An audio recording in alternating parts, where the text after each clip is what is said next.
Fantano here, internet's busiest music nerd. How's everybody doing? It's time for an album review. As you guys know, I just broke 15,000 subscribers on the channel.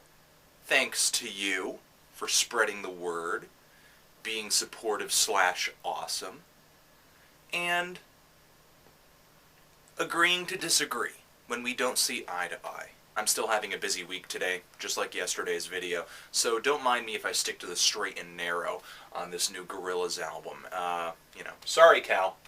Oh, it's alright. I'm not that funny anyway. We know. Well, coming off the release of what seems to be one of my favorite albums of 2010, Plastic Beach, Gorillaz have released an album of what seems to be afterthoughts. You can stream it on their website, and I guess it's also a free download if you're a part of their super special secret fan club. And what seems to be the biggest selling point of this album, or just what everybody seems to be bringing up all the time, is that it was recorded and mixed on Damon Albarn's iPad over the course of their American tour this past year. And I'd really like to avoid discussing this at length simply because I'm more interested in whether or not the music on the album is good as opposed to what it was recorded on. Plus, I've never made music with an iPad, so I have no clue what the thing's capabilities and limitations really are. So I'm just going to stick to what I observed between the tracks here. Now, first off, I would be lying to you if I did not say that I felt there was at least a little bit of filler action going on with this album, guys. You're not getting so much songs here as you are a lot of soundscapes, short little instrumentals, sampled voices, and unevolved concepts. About a third of the album is built out of these brief, quirky electronic pieces, some of them really explorative and sprawling like the Speak It Mountains, and others more beat-heavy, straightforward, and bumpin' like the song Detroit. But even when I come to like a melody or a beat here, and this goes for pretty much all the tracks, not just these instrumentals, none of the sounds or the textures really grab me as having much personality. Unlike Plastic Beach, here, nothing is really post-produced or flowered up to sound all that inviting or sexy.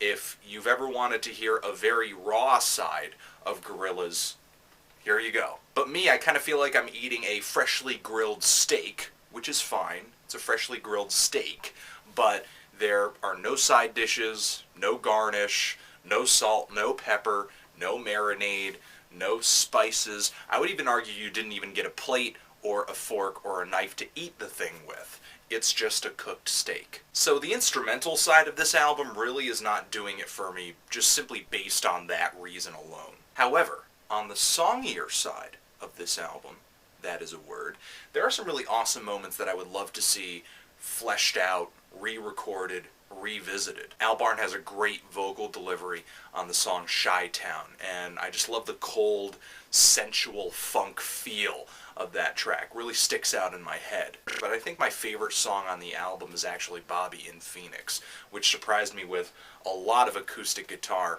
and even as a little B-side, Bobby's voice is fantastic.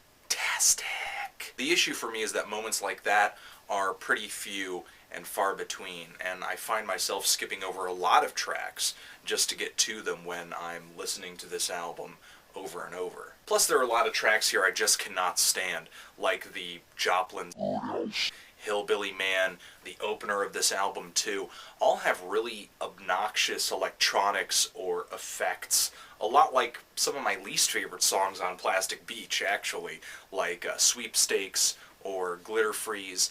But the thing is about those tracks on Plastic Beach, to me they're still worth a listen because they are post-produced really well. They do have a lot of additional instrumentation in them. They do have a lot of subtleties. These tracks lack all of that extra production, so they don't sound nearly as pretty or as entertaining or as inviting or as detailed or just basically as anything.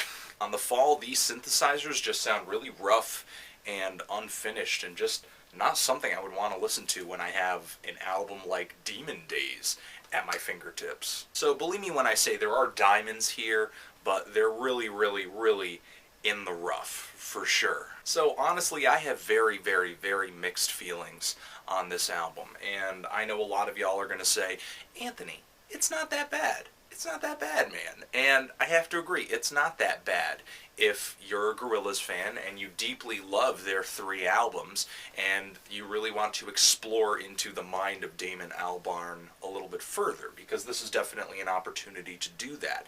And yeah, it's also not a bad album if you just downloaded it or streamed it for free.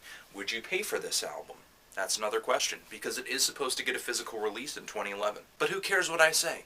You can listen to the album for free. Go listen to it on Gorillaz' website. Form your own opinion.